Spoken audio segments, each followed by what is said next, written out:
demande aux villageois de nous ravitailler en eau, et quand c'est possible, pour le coup, on peut profiter aussi de leur générosité pour la prise de téléphone, et donc ça peut être l'occasion de recharger son téléphone tout simplement.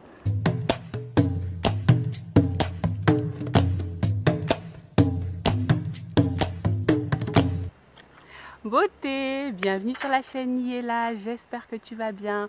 Moi ça va. Si c'est la première fois que tu passes par ici, sache que sur cette chaîne je parle d'instruction en famille parce que j'ai une petite fille qui a 4 ans qui ne va pas du tout à l'école et que j'accompagne dans ces différents apprentissages qui sont afro-centrés tout simplement. Du coup je propose ici pas mal de petites choses en fait que je fais avec elle pour l'aider à prendre la mesure de notre histoire. J'espère que ce type de contenu te plaît. En tout cas, sois la bienvenue parmi nous. Voilà. Alors, aujourd'hui, quatrième et dernière vidéo de la mini-série que j'ai commencé il y a quelques semaines à peu près autour de la nature.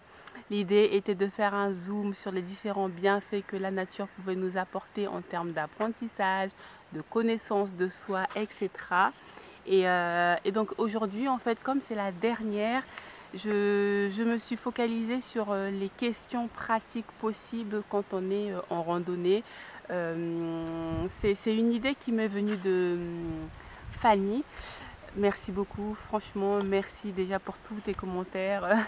Bref, en tout cas, j'ai trouvé ces questions extrêmement pertinentes et je me suis dit que ce serait intéressant de finir cette mini-série avec les questions qu'elle m'a posées autour de la randonnée qui sont, comme je l'ai dit, pratico-pratiques.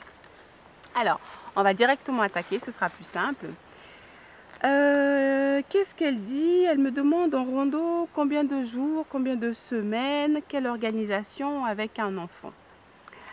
Là, par exemple, nous sommes en randonnée depuis environ 1 mois et demi, mais pas en continu, évidemment. Nous sommes partis depuis juillet avec des temps de coupure, une semaine rando, 2-3 jours coupure, une semaine rando, 2-3 jours coupure, etc., etc. Alors, elle me demande quelle organisation avec un enfant. Est-ce que vous avez tous un sac? Enfin, un sac pour tous, j'imagine. Alors, pas tout à fait. Nous partons avec 3 sacs. Il y a un gros sac dans lequel nous mettons tout ce qui est linge.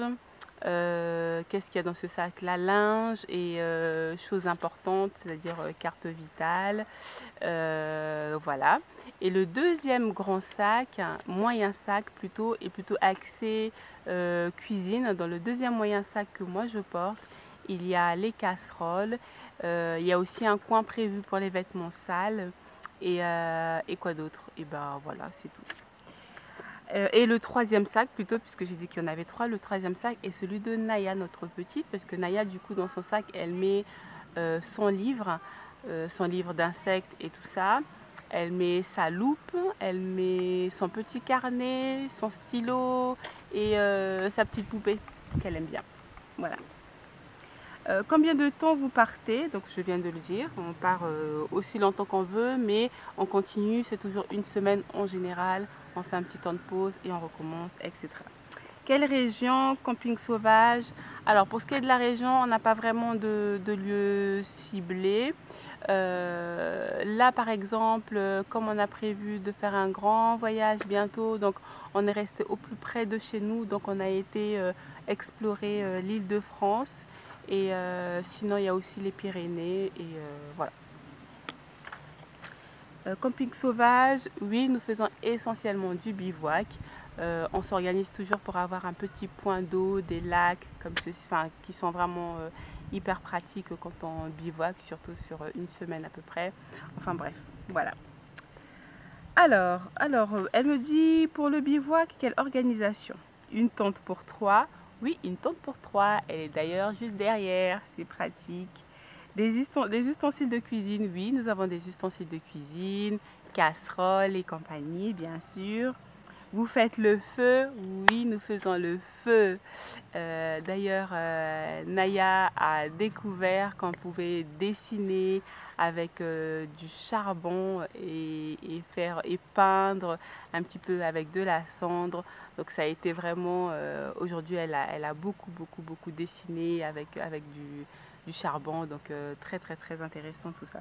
Parce que même si à la maison on a un barbecue, et ben c'est pas pareil parce qu'on met directement le charbon, on fait cuire ce qu'on a à faire cuire et puis c'est tout. Alors que là, bah, elle voit la braise, elle voit le charbon se former, elle a envie de toucher. Enfin, c'est vraiment très intéressant. Voilà. Alors, vous mangez quoi? Elle me laisse entendre l'équilibre alimentaire tourmenté par. Bah, c'est sûr qu'on mange froid aussi, mais pas toujours, puisqu'on a un réchaud. Et comme on a un réchaud, donc on peut forcément cuisiner, puisqu'on a aussi des casseroles. Mais pour être plus précise, chez nous, nous avons deux alimentations. Il se trouve que Naya et moi ne mangeons pas de viande et que mon compagnon, lui, il en mange. Alors pour nous, ça va être généralement, on va prendre des boîtes pour certaines choses, du pois chiche en boîte, des petits pois en boîte aussi, et quoi d'autre, et je pense que c'est tout. Et pour le reste, bah, ça va être ravitaillement sur place parce que comme nous randonnons, nous traversons des villages et donc on atterrit des fois l'heure du marché, donc on se ravitaille sur le marché et puis voilà. Donc nous c'est ça. Et pour mon compagnon, lui, généralement, bah, il prend des boîtes aussi, enfin une boîte sûre au cas où. On a toujours pour chacun et chacune des alimentations, on a quand même une, deux boîtes sûres au cas où on arriverait trop tard dans les villages, parce que généralement les petits villages, les commerces des petits villages ferment généralement tôt.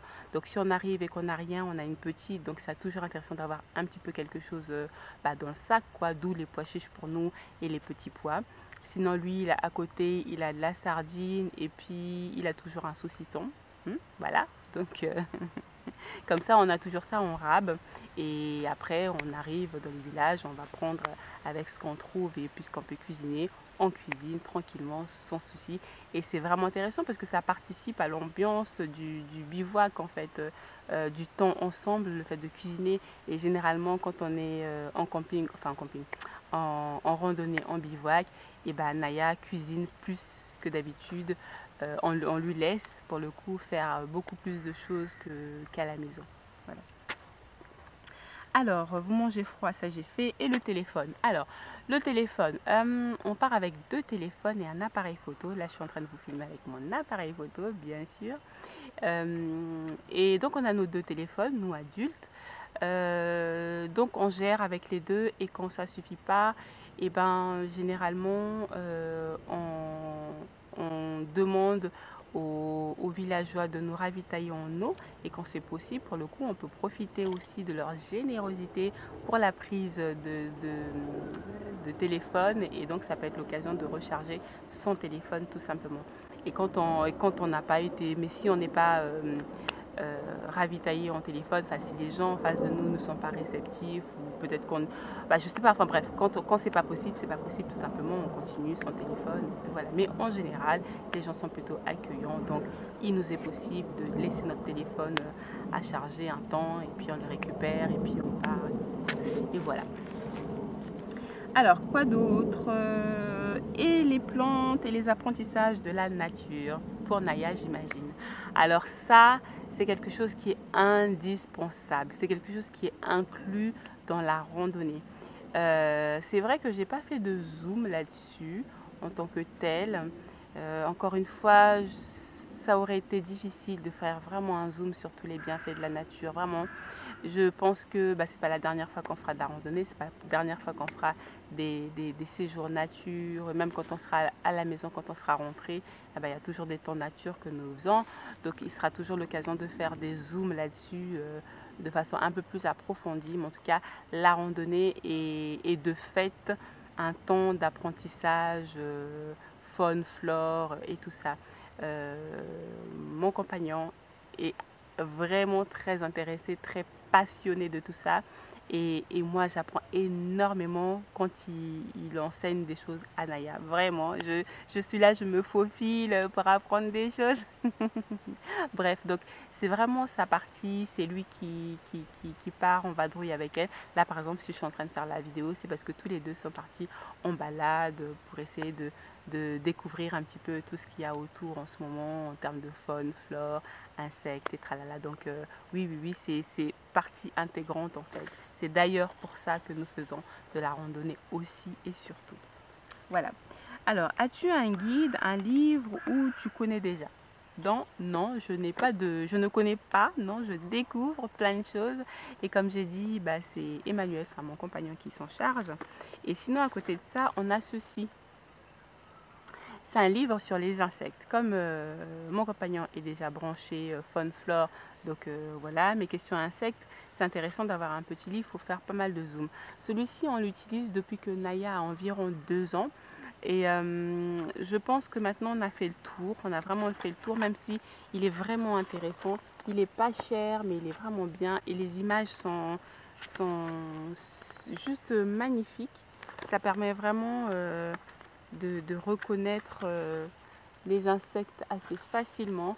Mais Naya connaît déjà plein de choses parce que on l'utilise depuis qu'elle a 2 ans. Et puis, par exemple, ici, on s'est rendu compte qu'il y a pas mal d'insectes qui sont ici, qu'on ne retrouve pas dans ce livre. Donc, il serait intéressant qu'on puisse se trouver un livre beaucoup plus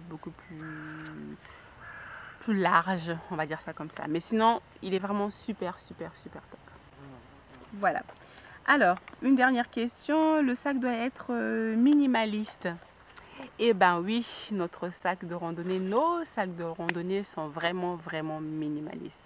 Dans le grand sac rouge, il y a effectivement nos vêtements, mais nous avons chacun 3 vêtements sur. Un vêtement sur nous et 2 vêtements à l'intérieur. C'est comme ça qu'on fonctionne pour nous adultes. Pour ce qui est de Naya, notre petite fille qui aime se balader en culotte, et là c'est l'été, donc c'est très bien. Elle, je prends un max de culottes, je pars avec, allez, on va dire 5-6 culottes, voire 10 culottes pour une semaine. 10 culottes, c'est très bien. Et aussi, je prends par contre moins de t-shirts. Je vais partir avec 3 t-shirts parce qu'elle est souvent torse nu. Elle se balade juste en culotte, c'est parfait. Je vais quand même prévoir un vêtement de pluie et un vêtement un peu plus chaud. Voilà. Donc un vêtement de pluie, ça va être un kawaii, voilà, donc facile à ranger. Un vêtement plus chaud, ça va être une combinaison et qu'elle mettra le soir juste avant de dormir ou pour traîner un peu à l'extérieur pour éviter les moustiques parce que la combinaison, elle couvre pas mal de choses. Voilà un petit peu ce que j'avais à dire sur ces fameuses questions qu'elle m'a posées. En tout cas, merci infiniment pour toutes ces questions. Je suis persuadée que ça pourra aider pas mal de personnes puisque j'ai eu aussi quelques commentaires qui allaient dans ce sens, dans l'aspect pratico-pratique de la randonnée. Voilà, c'est la fin de la mini-série que j'ai commencé comme je l'ai dit plus haut il y a quelques semaines. J'espère que cette petite série vous aura plu. J'espère en refaire d'autres bientôt, très bientôt. Alors on se dit à très vite pour une prochaine vidéo. Si c'est la première fois que tu passes par ici, n'hésite pas à t'abonner si ce type de contenu te parle, ok? Sinon, si tu es déjà abonné et que tu veux discuter avec moi davantage, n'hésite pas à te manifester en commentaire ou alors à me rejoindre sur le groupe Facebook Instruction en famille afro que j'anime avec beaucoup d'autres personnes sur la thématique pour le coup de l'accompagnement de nos enfants afrocentrés. Voilà ce que j'avais envie de partager avec toi. Je te dis à très vite pour la prochaine fois. Mais en attendant la prochaine vidéo, prends le temps de grandir avec ton enfant. Vraiment, prends le temps de grandir avec ton enfant. Je t'assure, ce sera le point de départ de plein de possibles, je t'assure. Ciao.